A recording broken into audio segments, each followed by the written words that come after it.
हमेशा खुश रहिए। I am doctor Anchit and we are going to continue our classes on assessment. So हमने general assessment देख लिया, we have gone through the general assessment, how to approach the patient, how to take down his chief complaints, how to take down the history, how to do higher mental functions. Now we are going to examine how to do motor functions. So what are motor functions? Motor functions are the functions which are performed by the body which helps us to move. Basically जो सारे movements होते हैं वो हमारी motor functions में आते हैं। जो हमारी मसल कॉन्ट्रैक्ट करती है तो लेंथ उसकी छोटी होती है जिसकी वजह से कोई भी जॉइंट मूव करता है, उन सारे मूवमेंट्स को मोटर फंक्शंस कहते हैं। और न्यूरोलॉजिकल एस्पेक्ट में बात करें तो हायर सेंटर्स डैमेज होते हैं, या इनफैक्ट जब अपर मोटर न्यूरॉन इंजरी होती है या लोअर मोटर न्यूरॉन लेजन होता है तो डायरेक्टली और indirectly it affects the movement. तो मोटर पैटर्न हमारा ख़त्म हो जाता है, हमारा जो बॉडी का टोन है वो या तो बढ़ सकता है या कम हो सकता है। उन चीज़ों को कैसे एग्जामिनेशन करना है ये हम डिस्कस करेंगे। तो चलिए डिस्कस करते हैं। तो सबसे पहले हम बात करेंगे मोटर फंक्शन में क्या क्या आता है। तो मोटर फंक्शन में बेसिकली मसल स्ट्रेंथ आती है और मसल टोन आता है और रिफ्लेक्सेस आते हैं। तो मसल स्ट्रेंथ क्या होती है? So basically her muscle is capable of performing about a movement at a joint. उसमें कितनी स्ट्रेंथ है डिटरमाइन करता है कि उसमें विल रिप्रेजेंट, तो मसल स्ट्रेंथ से पता चलता है कि उसके अंदर कितनी पावर है अब जॉइंट को मूव करने के लिए। वो खुद को मूव कर सकती है या रेजिस्टेंस जब मिलता है तो रेजिस्टेंस के साथ में भी खुद को मूव कर सकता है, तो वो मसल पावर होती है। ये डिटरमाइन कैसे करते हैं हम? देयर इज़ अ स्केल और testing technique called manual muscle testing MMT, जिसके ज़रिए से हम मसल की स्ट्रेंथ को डिटरमाइन करते हैं इवैल्यूएशन पर्पस से, प्लस रिकवरी देखने के लिए कि कैसे रिकवरी चल रही है। So this is a 6-point scale ranging from 0, 1, 2, 3, 4, 5, जिसके अंदर 5 इज़ द मैक्सिमम नंबर जिसके अंदर मसल में फुल स्ट्रेंथ होती है, 0 इज़ द मिनिमम। 0 और हम कैसे टेस्टिंग करते हैं? बेसिकली जिस भी हमको ग्रुप ऑफ मसल को टेस्ट करना है, ये टेस्ट जो होता है ग्रुप ऑफ मसल्स के लिए होता है, इंडिविजुअल मसल के लिए नहीं होता। ग्रुप ऑफ मसल्स में फॉर एग्जांपल अगर हम एल्बो की बात करते हैं तो अगर हमको एल्बो फ्लेक्सर्स की स्ट्रेंथ जाननी है तो हम पेशेंट को एल्बो फ्लेक्स करने के लिए बोलेंगे। जब भी हम कोई भी फंक्शन परफॉर्म करने के लिए बोलते हैं, हम एल्बो फ्लेक्स करने के लिए बोलेंगे तो हम उसकी मसल बेली को फील करेंगे और जॉइंट को इवैल्यूएट करेंगे। तो जब भी हम मूवमेंट कराते हैं हम मसल बेली के ऊपर हाथ रखते हैं।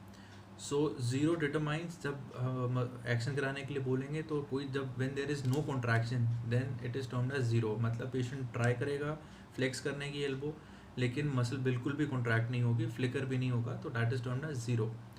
1 is then when flicker of contraction can be felt, मतलब जब वो अटेम्प्ट कर रहा है, कोशिश कर रहा है तो मसल सिर्फ कॉन्ट्रैक्ट हो रही है लेकिन कोई मूवमेंट नहीं हो रहा, so that is termed as 1। 2 is he is able to perform the movement but in gravity eliminated plane। तो अगर हम एल्बो फ्लेक्शन की बात कर रहे हैं तो हम क्या करेंगे, शोल्डर को एबडक्शन कराएंगे और फिर उसको कराने के लिए बोलेंगे। तो इस प्लेन के अंदर ग्रेविटी एलिमिनेट हो गई है, तो ग्रेविटी एलिमिनेशन में अगर वो मूवमेंट कर पा रहा है तो it will be termed as 2। Grade 3 will be when he is able to perform full range of motions but against gravity, but कोई रेजिस्टेंस नहीं कर पाएगा, तो this will be grade 3। Grade 4 will be when minimum resistance is applied and he is able to perform the range of motion, then it will be graded as grade 4, and grade 5 is when he is able to perform the whole range of motion with maximum resistance, then it is termed as grade 5। So this is the way in which manual muscle testing is done, muscle की strength determine करने के लिए। अब जब हमने strength determine कर ली है तो सेकंड जो कॉन्सेप्ट है वो मसल टोन देखना ज़रूरी होता है, इवैल्यूएट करना ज़रूरी होता है। Now we should understand what is muscle tone. So muscle tone is the ability of the muscle to contract and to resist any resistance that is present। मतलब जब भी हम टेस्ट करते हैं किसी मूवमेंट को तो हम जो प्रेशर लगाते हैं तो उस प्रेशर को ओवरकम करने के लिए जो मसल जोर लगाती है, कॉन्ट्रैक्शन होता है, उसको टोन बोला जाता है। So it is termed as a contraction and resistance against the movement. तो अब हमको डिटरमाइन करना होता है न्यूरोलॉजिकली वे में बात करेंगे तो यूजुअली जो न्यूरोलॉजिकल कंडीशन है उसमें एक्सट्रीम केसेस मिलते हैं या तो पेशेंट स्पैस्टिक होगा यानी कि उसकी जो मसल टोन है वो काफ़ी बढ़ी हुई होगी, या फिर वो फ्लैसिड होगा यानी उसकी टोन बिल्कुल ही कम होगी। तो मसल टोन डिटरमाइन करने के लिए जो हम स्केल यूज़ करते हैं वो होता है मॉडिफाइड एशवर्थ स्केल। इसके अंदर या this is also a 6 point scale जो 0 से शुरू होता है और 4 तक जाता है। 0 1 1 प्लस 2 3 4। सो 0 के अंदर कैसे होता है, there is no increase in muscle tone, मतलब हम पेशेंट के पैसिव मूवमेंट करते हैं, साथ में उसको भी मूवमेंट करने के लिए बोलते हैं, और हम रेजिस्टेंस देखते हैं कि जो जॉइंट है उसमें क्या रेजिस्टेंस मिलती है। तो 0 में हमको देर इज़ नो रेजिस्टेंस। 1 में there is slight increase in muscle tone manifested by catch and release at the end of the range, मतलब जो रेजिस्टेंस मिलती है हमको मिनिमल कैच एंड रिलीज होती है और एंड रेंज ऑफ मोशन में होती है। और 1 प्लस के अंदर इसका जो अपग्रेड होता है वो 1 प्लस है, इसमें slight increase in muscle tone जो हमारी शुरू में ही हमको मिल जाती है, मतलब more than half the range के अंदर जो कैच एंड रिलीज है that is termed as 1 plus. Second के अंदर जो वर्ड हम यूज़ करते हैं marked increase in muscle tone, तो वो जो मसल टोन है वो मार्क्ड इंक्रीज होती है, मतलब काफ़ी ज़्यादा बढ़ जाती है। ग्रेड 3 में और ज़्यादा बढ़ती है जिसको हम बोलते हैं considerate increase in muscle tone.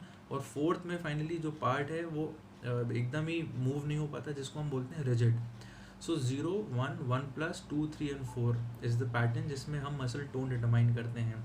तो यूजुअली जब जो स्ट्रोक पेशेंट्स होते हैं और जो यूएमएन या एलएमएन लेजन के होते हैं, तो उसमें यूएमएन वालों में स्पैस्टिसिटी होती है, यानी बहुत स्पैस्टिक होते हैं, और स्पैस्टिसिटी को अगर टाइम से ट्रीट नहीं किया जाता, बहुत प्रोलॉन्ग टाइम तक छोड़ देते हैं, तो वो स्पैस्टिसिटी कन्वर्ट हो जाती है रिजिडिटी के अंदर, और जो हमारे मसल्स हैं उसके अंदर कॉन्ट्रैक्चर्स डेवलप हो जाते हैं, वो रिजिड हो जाते हैं, बिल्कुल मूव नहीं हो पाते।